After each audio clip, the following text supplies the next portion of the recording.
一趟旅行在哪里歇脚，我觉得有时候是一种缘分，也许是天气，也许是心情。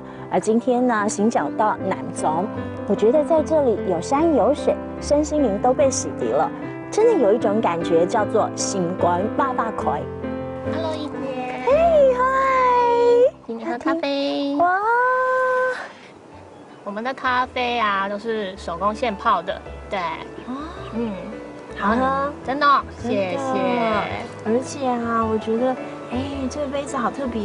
这是我们最新设计的燕回巢咖啡杯，它就是我妈妈期待我们青年返乡的一个心情，所以它就是一个母燕在喂食的情景，所以这边是一个爱心巢。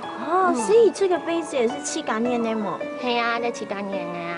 对呀，我也可以吗？可以啊，都能做的。那我要去做一个属于我自己的杯子。欢迎啊，冯雅。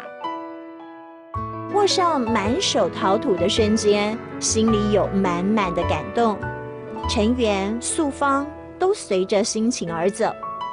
就这样，师傅领进门，陶土小灯从一条长长的陶泥条转个圈，压个角。慢慢也形塑出属于我的陶泥小灯。念娘奶，心肝爸爸葵。我的作品还因此想开上几朵幼童伐，象征新花朵朵开。老师，我把它做完了耶！很会哦，一搞都晓呢。